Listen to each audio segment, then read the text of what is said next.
월드컵 등 알짜 점포 4곳 매각 위해 매각 주관사 선정. 실적은 줄고 영업 적자로 전환 신용 등급까지 하락. 뒤늦은 점포 리뉴얼 나섰지만 경쟁사 대비 늦었다 평가.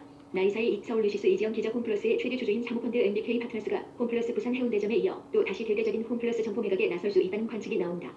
빈줄, 그동안 MBK 파트너스는 홈플러스 점포 매각을 통해 재무 건전성 개선에 집중해왔다. 자산 가치가 높은 우량 점포와 물류센터 등을 매각해 재임대하는 세일앤리스 방식으로 현금을 확보하며 막대한 이자 부담을 줄여왔다.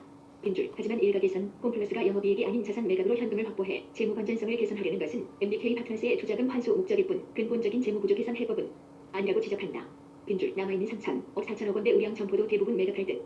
12일 투자은행 이브 업계에 따르면 최근 MBK 파트너스는 자산 가치가 높은 수도권 점포 부지를 매각하기로 하고 딜로이트 안지를 매각 주관사로 정했다. 딜로이트 안지는 조만간 매수 후보자들에게 매각 투자 의향서 티저레터를 배포할 예정이다. 매각 대상 점포로는 서울 월드컵점 중계점 같은 알짜 점포가 거론되고 있다. 빈줄, 관련 업계는 특히 MBK 파트너스가 남아있는 알짜 점포를 연내 대부분 매각할 수 있다고 본다. 지금까지 MBK 파트너스는 홈플러스 인수 후 점포당 3천억 4천억 원 가치로 평가받는 점포들을 줄줄이 매각하며 재무 부담을 줄여왔다. 빈줄, 이에 따라 홈플러스의 현재 남아있는 알짜 점포는 부산 센텀시티점과 인천 연수점 서울 월드컵점 서울 중계점 등 4개 정도가 A급으로 꼽힌다. 빈줄, 부산 해운대점을 포함해 이들 4개 알짜 점포까지 전부 매각할 경우 MBK 파트너스는 1조 7천억 2조 원의 현금 확보가 가능할 수 있다는 진단이다. MBK 파트너스는 이 현금으로 남아있는 대출금 9,400억 원을 모두 상환하고 나머지 금액은 투자 재원으로 활용할 수 있다.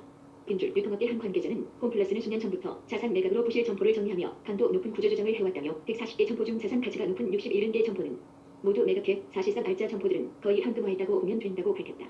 빈줄, 이 관계자는 MBK 파트너스는 홈플러스 경영권을 인수할 대상만 있다면 언제든지 매각에도 나선다는 입장이지만 현재 홈플러스를 매입할 여력이 있는 인수 후보자는 사실상 없다고 보면 된다며 MBK 파트너스가 다시 점포 매각 작업에 속도를 내는 것도 이런 배경이라고 밝혔다. 빈줄, 전문가들은 이처럼 MBK 파트너스가 남아있는 알짜 점포들을 대부분 매각하고 대출금을 전부 갚은 뒤 본격적으로 홈플러스 경영권 매각에 나설 것이라고 본다. 빈줄, 홈플러스 부동산 매각에만 시중 실적 추락으로 신용등급도 하락. MBK 파트너스는 2015년 홈플러스를 인수한 이후 자산 유동화에 집중하며 차입금 상환에 주력해왔다. 빈줄, 홈플러스 인수 과정에서 MBK 파트너스는 인수 자금 마련을 위해 대규모 차입금을 일으켰다. 2015년 7조 2천억 원을 들여 홈플러스를 매입하는 과정에서 블라인드 펀드를 통해 2조 2천억 원 은행 선순위 대출로 4조 3천억 원 상환 우선주로 7천억 원을 각각 조달했다. 인수 자금 중 외부 자금으로만 6조 2천억 원을 충당한 것인데 이는 고스란히 홈플러스의 차입금으로 바뀌었다. 빈줄, 이후 홈플러스 실적이 급속도로 악화되며 현금 흐름도 나빠져 차입금을 갚기가 갈수록 힘든 모습이다. 2019년 MBK 파트너스는 대출금 상환을 위해 밑으로 1조 7천억 원을 조달할 계획이었지만 수요 예측에서 공모일기 51 7,925억 원에 그치며 미치 상장을 철회하기도 했다. 빈줄, 2020년부터는 아예 점포를 폐점하는 방식으로 강도 높은 자산 유동화에 나서기도 했다. 특히 리츠 상장 실패로 대부분 점포를 매각과 동시에 폐점했다. 빈줄, MBK 파트너스가 홈플러스 인수 후 매각한 점포 대부분은 매각 후 재임대 방식으로 운영 중이다. 하지만 대전 판관점, 경기 안산점, 대구점, 대전 dur산점, 동대전점은 점포 매각과 동시에 폐점했거나 폐점 예정이다. 빈줄, 이런 가운데 노조와의 갈등도 엿보인다. 폐점 예정이었던 가야점은 노조 반발로 결국 재임대로 방향을 틀었다. 이로 인해 MBK 파트너스는 홈플러스 인수 초기 4조 3천억 원에 달했던 인수분 대출 잔액을 2021년 11월 기준 9,400억 원으로 줄였다. 빈줄, 일부에선 홈플러스가 근본적인 성장 전략을 세우기보다 점포 매각에만 치중한다는 지적도 들린다.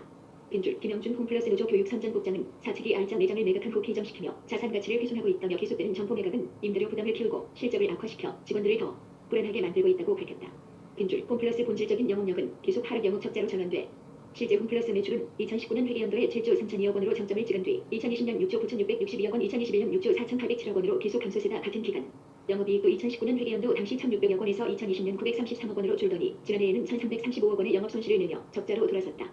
빈줄, 올 들어서 신용등급마저 빨간불이 펴지며 자금 조달 통로가 막히는 것 아니냐는 우려도 나왔다. 홈플러스는 그동안 기업어음 CP와 단기 사채를 활용해 운영자금을 조달하기도 했다. 신용빈줄, 신용등급이 더 하락하면 홈플러스의 자금 조달 부담은 더 커질 수 있다는 전망이다. 빈줄, 한국신용평가는 최근 홈플러스 단기 신용등급을 A2에서 A3로 낮췄다. 한국기업평가도 홈플러스의 장기 신용등급을 안정적에서 부정적으로 낮췄다. 현재 A인 신용등급은 더 떨어질 수 있다는 얘기다. 한 단계만 신용등급이 떨어져도 BBB급 BBBB로 떨어진다. 빈줄, 신용등급 하락 위기에 부딪히자 홈플러스는 점포 경쟁력을 키우기 위해 일부 점포에 대한 대대적인 리뉴얼에 나섰다. 홈플러스 최대 약점으로 꼽히는 온라인 통운을 강화하기 위해 배송 차량을 늘리는 투자에도 나섰다. 빈줄, 하지만 홈플러스가 이런 행보로 진정한 경쟁력을 키울 수 있을지는 미지수다. 빈줄, 유통업계 또 다른 관계자는 매장 리뉴얼은 경쟁사인 이마트와 롯데마트도 대대적으로 진행하는 만큼 홈플러스만의 차별성은 없어 보인다며 온라인 사업은 물류에 대한 막대한 투자가 선행돼야 하는데 투자금 환수가 절박한 상황에서 홈플러스는 이런 투자도 쉽지 않을 것이라고 말했다. 빈줄, 이지영 기자 TW 영상 84 뉴시스컴